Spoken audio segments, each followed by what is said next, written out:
दोस्तों तुम में से काफ़ी लोगों ने मुझे बहुत बार अब बोल दिया है कि भाई मैथ्स कैसे करनी है कॉम्पिटिटिव प्रोग्रामिंग के लिए, नंबर थ्योरी कब स्टार्ट करोगे कॉम्पिटिटिव प्रोग्रामिंग में, मैथ्स में क्या क्या कवर करना है कॉम्पिटिटिव प्रोग्रामिंग में। तो अब उन सारे कमेंट्स का सॉल्यूशन आने वाला है। तो हेलो दोस्तों, मेरा नाम है लवन, स्वागत है आपका कॉम्पिटिटिव प्रोग्रामिंग कोर्स के एपिसोड 46 में। एंड आज के वीडियो में ना मैं तुम लोगों से डिस्कस करने वाला हूँ कि मेरा जो आने वाला सेगमेंट है जिसमें मैं मैथ्स और नंबर थ्योरी तुम लोगों से डिस्कस करने वाला हूँ, उनमें मैं तुमसे कौन कौन से टॉपिक्स डिस्कस करने वाला हूं एंड क्या क्या तुम्हें ध्यान देना चाहिए इन टॉपिक्स के ऊपर। तो दोस्तों सबसे पहली चीज जो कॉम्पिटिटिव प्रोग्रामिंग के पॉइंट ऑफ व्यू से नंबर थ्योरी में आती है वो है modular arithmetic. And modular arithmetic के ऊपर ना मैं ऑलरेडी एक वीडियो बना चुका हूं, तो सबसे पहले तो वो वीडियो जाके देख लेना इस प्लेलिस्ट के स्टार्ट होने से पहले, ताकि तुम्हें मॉड्यूलर अरिथमेटिक अच्छे से क्लियर हो जाए। एंड उसके बाद फिर आते हैं बाइनरी नंबर्स। अब बाइनरी नंबर्स में तुम्हें ये नहीं बताने वाला हूं कि यार बाइनरी नंबर को मैं डेसिमल में कैसे कन्वर्ट करूंगा या किसी डेसिमल नंबर को मैं बाइनरी नंबर में कैसे कन्वर्ट करूंगा। उसके लिए तो काफी सारे ट्यूटोरियल्स ऑलरेडी प्रेजेंट है, तो वो सब चीजें तो तुम ऑलरेडी खुद ही जाके पढ़ सकते हो। वो सारी चीजें काफी ईजी भी हैं, बट अगर तुम चाहते हो कि मैं वो भी चीजें पढ़ाऊं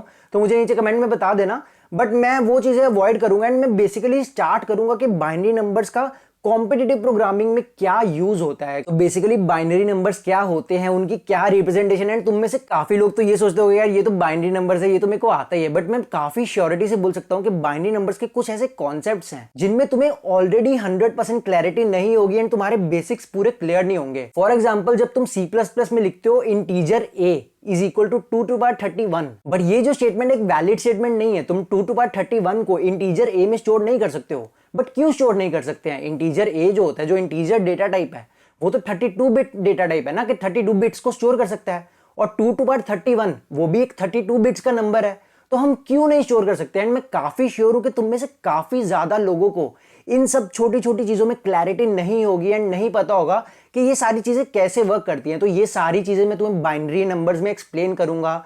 तुम्हें बताऊंगा कि सेट बिट कैसे निकालते हैं, सारे बाइनरी ऑपरेशंस देखेंगे कैसे सेट बिट्स को काउंट करना है, एंड काफी सारे बिट मैनिपुलेशन के ट्रिक्स एंड टिप्स देखेंगे कि कैसे कैसे इन छोटे छोटे ट्रिक्स से तुम अपने कोड को हल्का हल्का फास्ट बना सकते हो।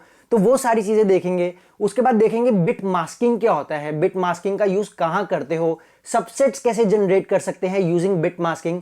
तो ये सारी चीजें जो है हम बाइनरी नंबर्स के अंदर देखेंगे। उसके बाद हम डिस्कस करेंगे यूक्लिड्स एल्गोरिथम ऑफ जीसीडी के, जीसीडी कैसे निकालना है, इनबिल्ट फंक्शंस क्या है जीसीडी के। उसके बाद हम देखेंगे बाइनरी एक्सपोनेंशिएशन। बाइनरी एक्सपोनेंशिएशन बहुत इंपॉर्टेंट टॉपिक है नंबर थ्योरी के अंदर, क्योंकि काफी सारी प्रॉब्लम्स में ना हमें पावर्स निकालनी होती है, बड़ी बड़ी पावर्स निकालनी होती है, a to the power b निकालना होता है। एंड हम यहाँ पे डबल डेटा टाइप का यूज नहीं कर सकते। ये सारी चीजें मैंने बताई थी कि डबल डेटा टाइप का क्यों यूज नहीं कर सकते अपनी प्रिसीजन वाली वीडियो में, है ना। तो डबल डेटा टाइप्स का यूज नहीं कर सकते, तो काफी सारी जगह पे क्या होगा कि a to the power b modulo m calculate करना पड़ता है। तो उन चीजों को कैलकुलेट करने के लिए हमारा यूज होता है बाइनरी एक्सपोनेंशिएशन। उसके अलावा बाइनरी एक्सपोनेंशिएशन का यूज होता है इनवर्स ऑफ द नंबर। मैंने अपनी मॉड्यूलर अरिथमेटिक वाली वीडियो में जो फोर्थ फॉर्मूला बताया था a divided by b modulo m का, मैंने उधर बोला था कि हमारा इनवर्स यूज होता है इस फॉर्मूला में। तो वो जो इनवर्स होता है वो इसी बाइनरी एक्सपोनेंशिएशन का यूज करके कैलकुलेट होता है। एंड हम देखेंगे कि कैसे कैलकुलेट होता है। एंड ये जो इनवर्स वाली चीज है ना, इसका जो मैथमेटिकल बैकग्राउंड आता है वो फर्मेट थ्योरम से आता है। तो अभी मैं खुद भी कंफ्यूज हूं कि तुम्हें फर्मेट थ्योरम बतानी चाहिए या डायरेक्ट फॉर्मूला बता दूं कि भाई ऐसे इनवर्स निकालना चाहिए एंड ऐसे ही निकलता है, क्योंकि फर्मेट थ्योरम का मुझे पर्सनली इतना इंपॉर्टेंस नहीं लगता है, but I think to know is also good. तो अभी मेरे को समझ नहीं आ रहा कि मैं अभी इसी बेसिक कोर्स में बता दूं या तुम्हें बाद में जब एडवांस पढ़ाऊं तो उसमें मैं बताऊं, अगर एडवांस कोर्स को मैं बनाऊंगा। तो अगर तुम्हें लगता है कि मेरे को ये चीजें बतानी चाहिए तो तुम मुझे नीचे कमेंट करके बता देना कि भाई फर्मेट थ्योरम ये सब चीजें भी बता दो, तो मैं सोच लूंगा इसके ऊपर। एंड उसके बाद फिर बाइनरी एक्सपोनेंशिएशन में भी लार्ज एक्सपोनेंशिएशन के आते हैं कि normal a to power b जो मॉड्यूलो m होता है, अगर उसकी वैल्यूज काफी इंक्रीज कर दे, कंस्ट्रेंट्स काफी हाई कर दे, तो लार्ज एक्सपोनेंशिएशन कैसे निकालते हैं। तो वो सारी चीजें हम डिस्कस करेंगे। एंड उसके बाद एक काफी इंपॉर्टेंट डिस्कशन आती है प्राइम एंड डिवाइजर्स के ऊपर, जो मैं अपने इस कोर्स में करने वाला हूं कि बेसिकली प्राइम और डिवाइजर्स वाले जो क्वेश्चन होते हैं वो कैसे तुम्हें हैंडल करने हैं, क्या डिफरेंट डिफरेंट टाइप के क्वेश्चंस होते हैं।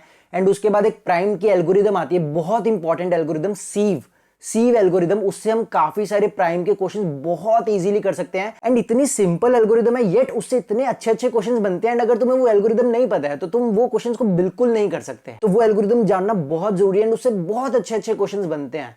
तो वो हम जानेंगे कि सीव कैसे यूज करनी है, प्राइम्स उससे कैसे कैलकुलेट करने हैं, हाईएस्ट कॉमन डिवाइजर कैसे निकालना है, लोएस्ट कॉमन डिवाइजर कैसे निकालना है, काफी सारे प्राइम नंबर्स को ऑप्टिमाइज वे में कैलकुलेट करके उनका सम कैसे निकालना है, कैसे प्राइम फैक्टराइजेशन निकालनी है नंबर्स की ऑप्टिमाइज वे में, ये सारी चीजें हम देखेंगे एक बार। इसके अलावा ना कुछ एडवांस टॉपिक्स हैं जो मैं अपने इस बेसिक कोर्स में तो कवर नहीं करने वाला हूं। अगर मैं फ्यूचर में एडवांस कोर्स बनाऊंगा तो उसमें मैं भी कवर कर लूंगा। एंड ना कवर करने का सिंपल सा रीजन है कि तुम इनको मोस्टली कभी भी नहीं देखोगे क्वेश्चन। उनमें से एक टॉपिक है for example extended Euclid algorithm. मैंने पर्सनली ये पढ़ रखी है बट मैंने जनरली कभी भी इसका क्वेश्चन नहीं देखा है किसी ऑनलाइन प्लेटफॉर्म पे। पर्टिकुलर हमारे एक कॉन्टेस्ट में आ रखा है बट वो कॉलेज में कॉन्टेस्ट इसी चीज के लिए बना था इसलिए उसमें आया था, बट ऐसे इन जनरल मैंने इतना क्वेश्चन नहीं देखा है इसका। उसके अलावा एक मिलर रैबिन एल्गोरिथम होती है प्राइम्स को फाइंड करने के लिए, वो भी मैं इस बेसिक कोर्स में कवर नहीं करूंगा। तो ये सारी चीजें इतनी इंपॉर्टेंट नहीं है, बेसिक है कि तुम्हारा बेसिक क्लियर हो, तो वो सारी बेसिक वाली चीजें मैं अभी कवर कर लूंगा जिससे तुम्हारा पूरा बेस अच्छे से बन जाए, है ना। तो ये एडवांस चीजें हम देखेंगे, अगर मैं एडवांस कोर्स बनाऊंगा तो उसमें जरूर कवर करूंगा। तो अगर तुम्हें लगता है कि मैंने कोई नंबर थ्योरी या मैथ्स में टॉपिक छोड़ दिया है तो मुझे नीचे कमेंट करके जरूर बता देना, तो मैं उसको भी अपनी लिस्ट में ऐड कर लूंगा अगर मुझे लगता है कि वो टॉपिक इंपॉर्टेंट है पढ़ाने के लिए। तो दोस्तों फटाफट तैयार हो जाओ क्योंकि नेक्स्ट वीडियो से हमारी नंबर थ्योरी स्टार्ट होने वाली है एंड मैं तुम्हें सारी चीजें पढ़ाने वाला हूँ। तो फटाफट रेडी हो जाओ, मैं मिलूंगा तुमसे नेक्स्ट वीडियो में। Until then goodbye. तो आज उन सारे कमेंट्स का रेजोल्यूशन, तो अब उन सारे दोस्तों सबसे पहली चीज जो बाइनरी नंबर्स में, दोस्तों सबसे पहली चीज जो नंबर थ्योरी में आती है वो है मॉड्यूलर। दोस्तों सबसे पहली चीज जो कॉम्पिटिटिव प्रोग्रामिंग के पॉइंट ऑफ व्यू से, दोस्तों